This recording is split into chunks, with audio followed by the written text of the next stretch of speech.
നമസ്കാരം.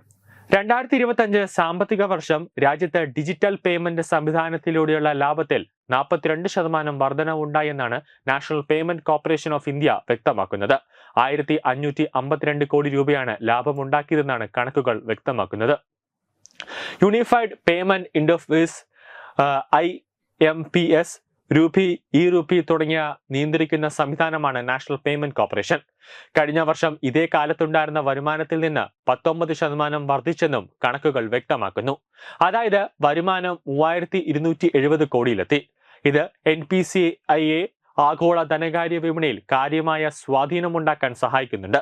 ഇത്തരം ഡിജിറ്റൽ ഇടങ്ങളിലൂടെയുള്ള ഇടപാടുകൾ 33% വർദ്ധിച്ച് 21,300 കോടിയിലെത്തി.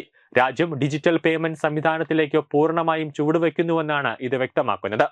വർഷങ്ങളായി രാജ്യത്ത് ഡിജിറ്റൽ പേയ്മെന്റ് സംവിധാനം ഒരു വിപ്ലവം സൃഷ്ടിച്ചുകൊണ്ടിരിക്കുകയാണ്. 2016 NCPI ആദ്യമായി രാജ്യത്ത് ഡിജിറ്റൽ പേയ്മെന്റ് സംവിധാനമായ UPI അവതരിപ്പിച്ചത്. കേവലം 9 വർഷം കൊണ്ട് നമ്മുടെ പേയ്മെന്റ് ഭൂമിയിൽ ഇതുണ്ടാക്കിയ സ്വാധീനം ചെറുതല്ല. ആഗോളതലത്തിൽ തന്നെ സാമ്പത്തിക സംഗീതത്തിൽ ഉണ്ടായ ഏറ്റവും നൂതനമായ ഒരു സംവിധാനമാണ്. ഡിജിറ്റൽ പേയ്മെന്റ് സംവിധാനത്തിലെ നൂതന സാങ്കേതികയിലെ പതാകവാഹകർ എന്ന നിലയിൽ ഇന്ത്യയുടെ പങ്ക് വളരെ വലുതാണ്. മറ്റു രാജ്യങ്ങൾക്ക് അനുകരണീയ മാതൃകയും. 2025 മെയ് 31 കണക്കുകൾ പ്രകാരം സ്വകാര്യ പൊതു ബാങ്കുകളടക്കം 65 പങ്കാളികളാണ് NCPIയുടെ ഈ ഉദ്യമവുമായി സഹകരിക്കുന്നത്. 673 ബാങ്കുകൾ UPIയിൽ സജീവമാണ്. ബാങ്കുകളുടെയും മൊബൈൽ സാമ്പത്തിക സാങ്കേതിക കമ്പനികളുടെയും 80-ലേറെ UPI ആപ്പുകളും ഉപയോഗിക്കുന്നുണ്ട്.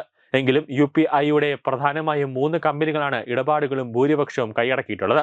ഒന്ന് ഫോൺ പേ 47.23%, ഗൂഗിൾ പേ 36.66%, കൂടാതെ പേടിഎം 6.95%. ഇവരാണ് ഈ മേഖല ഭരിക്കുന്നത്.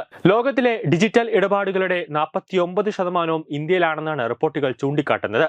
തത്സമയ പേയ്മെന്റ് സംവിധാനത്തിൽ UPI ലോകത്തെ ഏറ്റവും വലിയ സംവിധാനമായി മാറിയത് അടുത്തിടെയാണ്. 65 കോടി ഇടപാടുകളാണ് നിത്യവും നടക്കുന്നത്.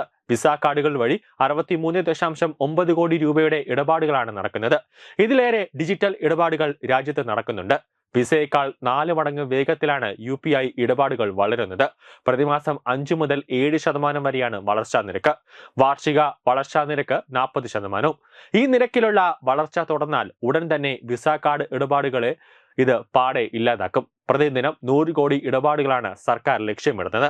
ദൈനംദിന ഇടപാടുകളുടെ നിരക്കിൽ വിസയും മാസ്റ്റർ കാർഡുകളും ഉപയോഗിച്ച് കൊണ്ടുള്ള ഡിജിറ്റൽ ഇടപാട് വർദ്ധിക്കുകയാണ്. ഇന്ത്യയിൽ ഡിജിറ്റൽ ഇന്ത്യയുടെ ഒരു നേട്ടം തന്നെയാണ് ഇതിൽ വ്യക്തമാക്കുന്നത്. ന്യൂസ് ഡെസ്ക് തത്വമൈ TV.